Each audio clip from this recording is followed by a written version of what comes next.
After the Battle of Arsuf, the Palestinian coast was no longer silent. Exhausted horses, shields heavy with dust, wounded men searching for breath, and two armies that had looked into the limits of their strength. In the Muslim camp, Saladin understood that this king from the west was not an ordinary enemy. In the Crusader camp, Richard the Lionheart understood something just as important. The road to Jerusalem would not be opened by courage alone. The two men probably never met face to face, yet war placed each of them inside the mind of the other. One had recovered Jerusalem and raised his name in Islamic memory. The other failed to take it back, yet became the most famous Crusader warrior in Europe. So how was this legend born? Was Richard truly an exceptional commander, or did history give him a glory greater than his achievement? To answer that question, we must return to the beginning. Richard was not born into a quiet world. He was born in 1157 into the Plantagenet dynasty, a family that ruled England and controlled vast lands across the Channel, Normandy, Anjou, and Aquitaine. Their power was less like a simple kingdom and more like a family empire stretched across two worlds. His father, Henry II, was sharp, restless, and politically ruthless. His mother, Eleanor of Aquitaine, was one of the most remarkable women of the Middle Ages, cultured, ambitious, and deeply powerful in her own right. Richard was not the eldest son, and the path to the throne was not laid before him. His first world was not purely English either. It was French-speaking, feudal, violent, and full of unstable loyalties. In such a world, it was not enough to be a prince. A man had to command soldiers, win nobles, punish rebels, and survive his own family. Before history called him the Lionheart, Richard was the son of a house that never truly knew peace. A house that taught him early that a crown is not only inherited, it is seized. In Aquitaine, Richard did not learn power from books. He learned it from sieges, revolts, shifting loyalties, and noblemen who changed sides when advantage demanded it. He grew into a young man of powerful presence, quick movement, and a natural attraction to the battlefield more than the council chamber. When the sons of Henry II rebelled against their father in the 1170s, Richard entered a brutal school, the school of politics, when politics becomes war inside the family. Those years shaped his first image: courageous, energetic, and fearless in confrontation, but also harsh when he believed harshness was the road to order. He was not the romantic knight that later legends would create. He was a man of a violent age, convinced that mercy could be read as weakness, and hesitation in war could cost a king everything. When Henry II died in 1189, Richard became King of England. But the strange thing is this: the new king did not see England as his final horizon. His eyes were already looking beyond London, beyond Normandy, beyond the politics of the West, toward the East, where Jerusalem had changed the fate of the world. Before Richard reached the Levant, another man had already redrawn the balance of power.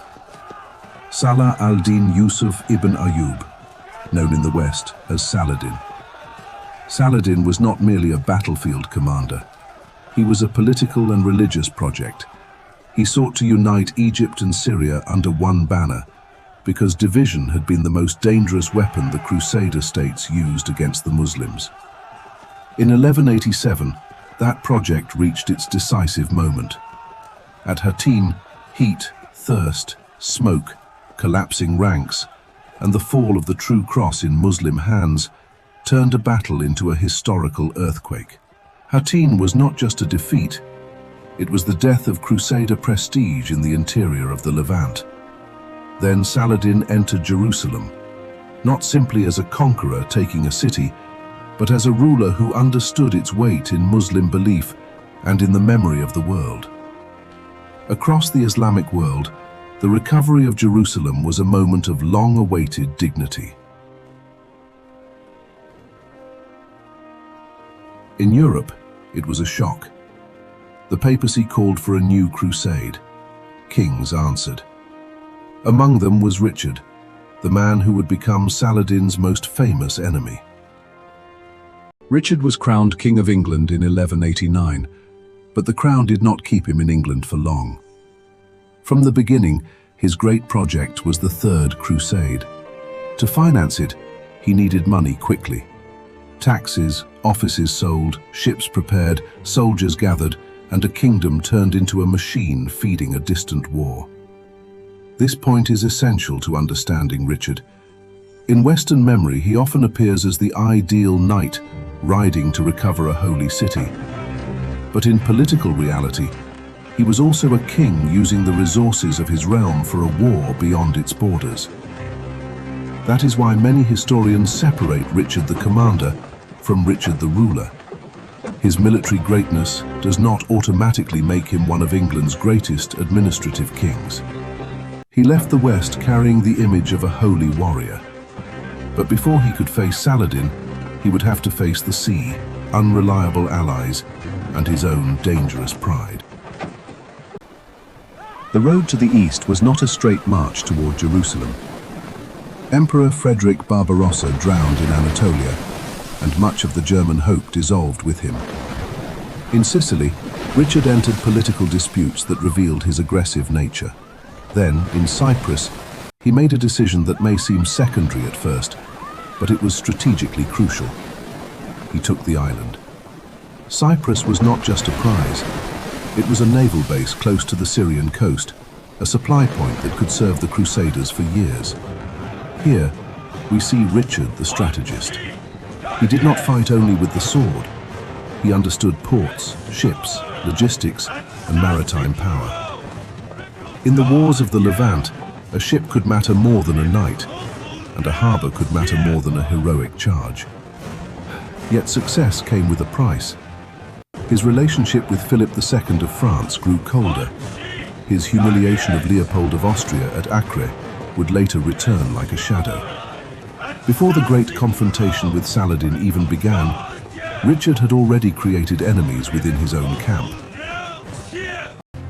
Acre was the gate of the coast. Whoever held it held one of the keys to the campaign. But its siege was a long hell. Sickness, hunger, repeated assaults, a Crusader army pressing the city from one side, and Saladin's forces pressing the besiegers from the other. This was not simply a battle between two armies. It was a contest of endurance. When Richard arrived, he brought energy, organization, and military pressure. Acre eventually surrendered. Yet the moment that might have been remembered as a clean Crusader victory became one of the darkest marks on Richard's name. After negotiations and the failure to complete the terms of surrender, Richard ordered the execution of a large number of Muslim prisoners near Al-Ayadiyah. The narration should not hide behind the phrase, "Those were the customs of war." The decision was harsh and controversial, even in a violent age. For Richard, it may have been a message of pressure and finality. For Muslims, it was an act of betrayal that would not be erased from memory. After Acre, Richard became, in the eyes of his enemies, a commander of frightening ability, but not a merciful one. After Acre, the Crusader army moved south along the coast toward Jaffa. The sea was on one side, supplying Richard by ship. Saladin's army shadowed him from inland, waiting for disorder. Saladin's plan was clear. Do not give Richard an easy battle. Exhaust him, strike the edges of his army, harass the column, tempt his knights into breaking formation. Here, Richard's military skill appeared at its strongest. He forced discipline on his army. Infantry protected themselves behind shields. The knights waited for the command.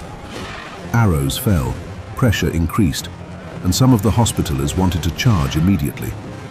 But Richard understood that a reckless charge was exactly what Saladin wanted. When the counterattack finally exploded, the moment became a Crusader tactical victory. Saladin's army was not destroyed.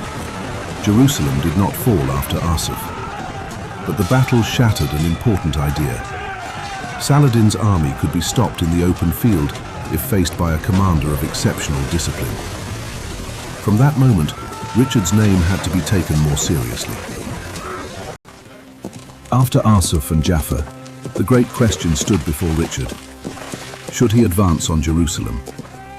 For the soldiers who had crossed the sea and sacrificed blood and money, the answer seemed simple. They had come for the holy city. But commanders do not see only the dream.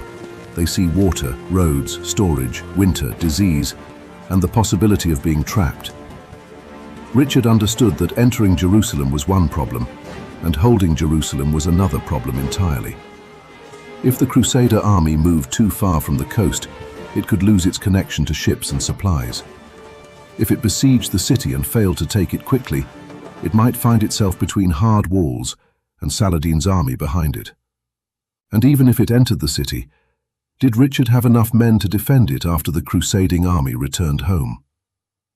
For that reason, he withdrew more than once.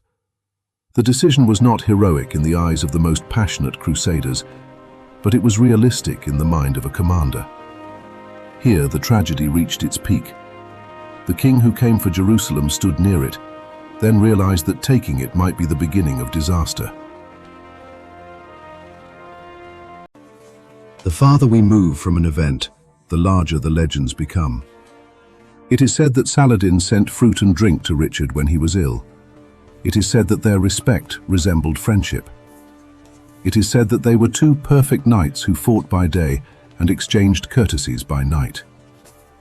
But history is more complicated than that beautiful picture. It is most likely that Richard and Saladin never met face to face. Their communication moved through envoys, negotiators, and political messages. There was diplomacy in it, and at times the language of chivalry. But there was also calculation. Yes, there was mutual recognition. Saladin knew that Richard was not an enemy to underestimate. Richard knew that the Sultan was not a ruler who could be deceived easily.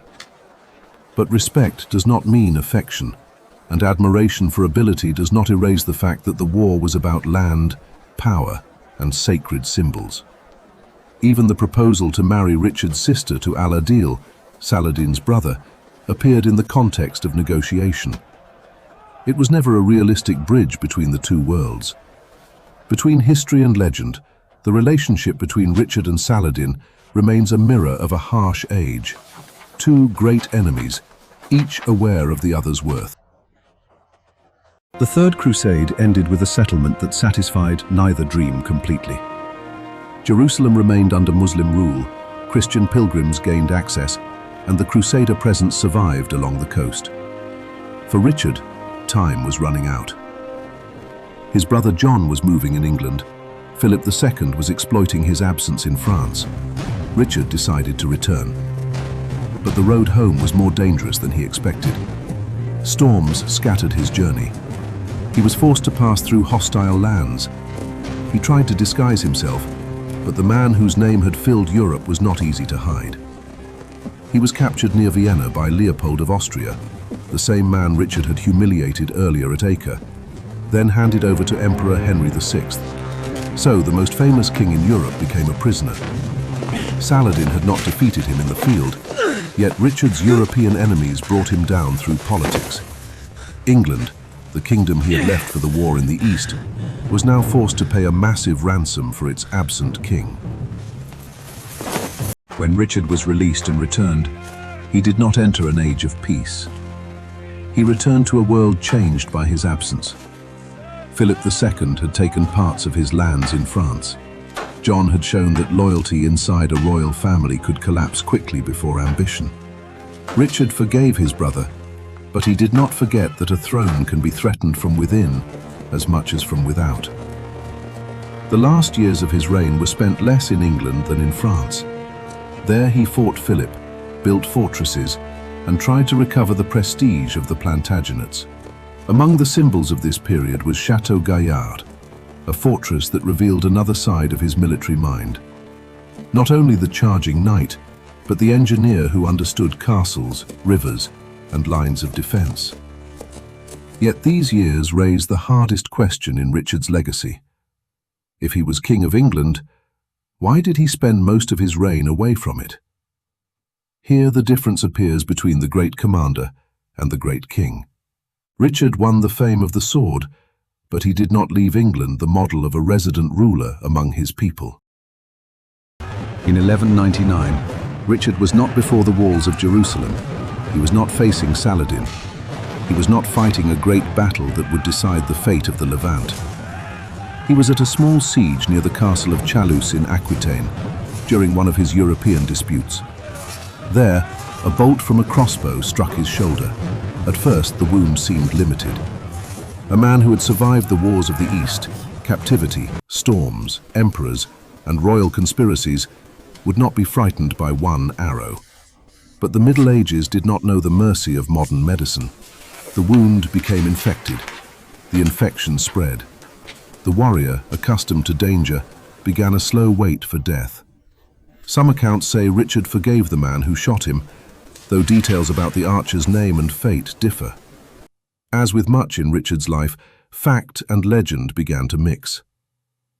The Lionheart died far from Jerusalem, which he never recovered, and far from England, where he had spent so little time.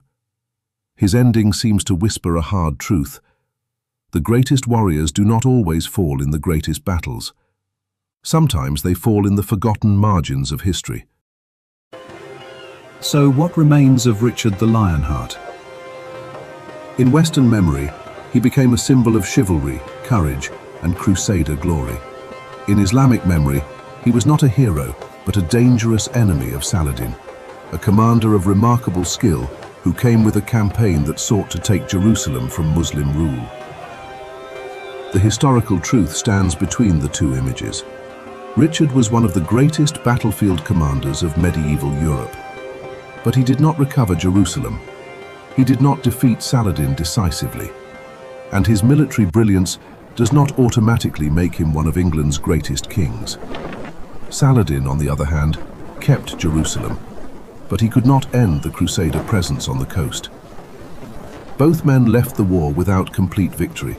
Richard gained glory, Saladin kept Jerusalem. And between glory and Jerusalem, between sword and politics, a legend was born. One still told after more than 8 centuries. If you enjoyed this story, subscribe to the channel, hit the like button, and join us as we uncover more lives that changed history. And tell us in the comments, who should we cover next?